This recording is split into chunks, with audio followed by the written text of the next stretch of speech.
Scott Hall vs Jim Neidhart's our next match on Nitro. On Raw, Cactus Jack battles Chainsaw Charlie. Before the Raw match, we see Mick Foley and Terry Funk sharing some friendly words with each other earlier in the evening. Mick says he remembers getting advice from an old world champion years ago telling him to stop doing what he's doing or he'll be in a wheelchair by the age of 30. Mick says he loves Dude Love, but if he's gonna go out and end up in a wheelchair, it's gotta be as Cactus Jack. And tonight's match is what he'd want people to remember him for.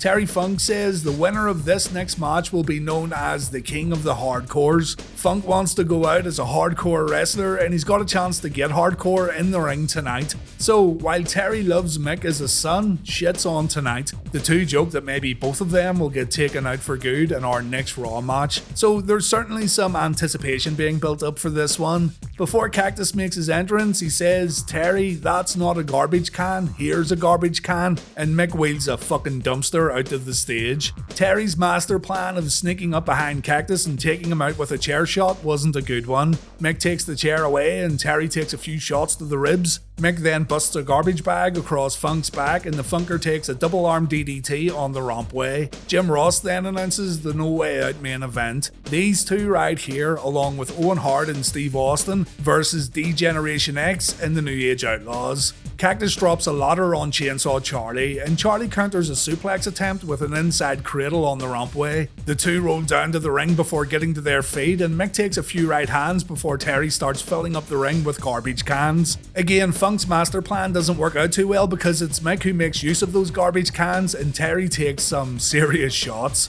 Mick then shows mercy, he can't do it anymore, he can't hurt his friend, so he hands Terry the trash can and he gives him a free shot. When Terry shows mercy, the crowd boos. When Terry hits Foley from behind, the crowd cheers. Foley takes a few whacks before getting the trash can thrown right in his face. There's an old lady in the front row looking really concerned. Foley comes back with a back elbow, he places the trash can over Terry's head, and he proceeds to perform a pile driver, which was never gonna look great, but they made the most of it, I guess. We come back from a commercial break and Cactus takes a few ladder shots on the entranceway. Terry then goes back to plan A and he hits Cactus with a chair, and then Terry sets up a table. He goes for a pile driver, but Cactus backdrops Funk into the dumpster and he applies the mandible claw afterwards, knocking Terry out cold inside the dumpster. Mick then climbs up a ladder, he gets on the Titantron, and he performs an elbow drop. The two men are now inside the dumpster, and this is when the New Age Outlaws show up and they close the dumpster lids over before tying them up, ensuring that Foley and Funk can't escape.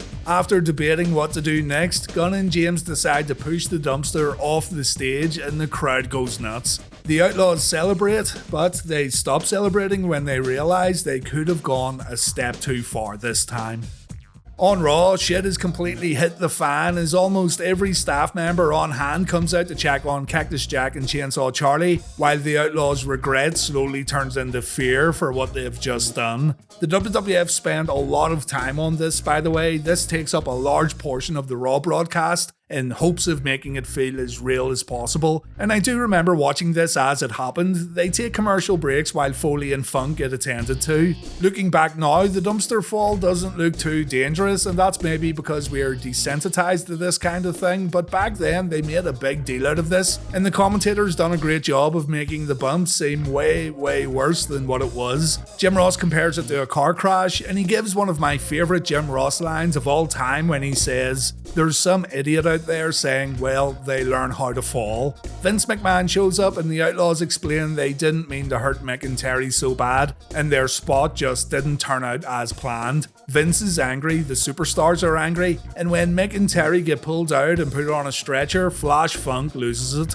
Flash tries to go after the Outlaws and he has to get held back. This sets off the rest of the roster and a group of guys try to attack Road Dogg and Badass. McMahon's right in the middle of it as other superstars and officials try to break things up. Heels and babyfaces help Cactus and Terry to the ambulance. The superstars take a moment to reflect on what just happened, and then the Outlaws get interviewed backstage. This bit right here, I thought, was excellent. The Outlaws are legitimately remorseful. Jim Ross wonders if the Outlaws did what they did so they could try to get over, and James says for guys like the Outlaws there aren't many opportunities to get over. Sometimes you see a target of opportunity and you have to attack it, but maybe they went too far tonight. JR says Funk and Foley have families, and James says the Outlaws have families too. Just then, DX show up and Hunter and Sean back up the Outlaws 100%, and they tell them they done the right thing. DX are always told to go out and outdo themselves every week, and that's what it takes to get to the top. Hunter slaps Road Dogg, and Billy Gunn seems legit surprised when James squares up to Hunter. Hunter says if it wasn't Cactus and Charlie, then it would have been Gunn and James. The Outlaws need to smarten up and start looking after themselves because that's what gets ratings and that's how you make it. DX then remind the Outlaws before leaving that the show always goes on no matter what happens. Again, I thought this was brilliant and I thought the Outlaws played it perfectly too. On Raw, Owen attacks Road Dogg before beginning his match with Billy Gunn. He's angry about what just happened to Cactus and Chainsaw and he wants to teach these two a lesson. Gunn gets backdropped and sent over the top rope. Owen performs a plancha and he keeps the pressure on with a ton of right hands. Badass takes a suplex here followed by a European uppercut, and back inside the ring, Owen chokes Gunn with his boot. Gunn gets a chance on offense when he drops Owen across the top rope, and Road Dogg gets in a cheap shot too. Gunn then performs a neckbreaker and he stops a sharpshooter attempt with a thumb to the eye. All this isn't enough to stop Owen though. The Blackheart performs a second rope crossbody and he then counters a sunset flip with a sharpshooter. Owen's forced to break the hold when Road Dogg jumps on the apron, and then D-Generation X show up. Owen Hart's outnumbered big time and the Outlaws and DX take turns at beating Owen up. Even China gets in on the action. After getting destroyed on the outside, the beating makes its way up to the stage where Hunter DDTs Owen, and Sean screams at the camera about TV ratings.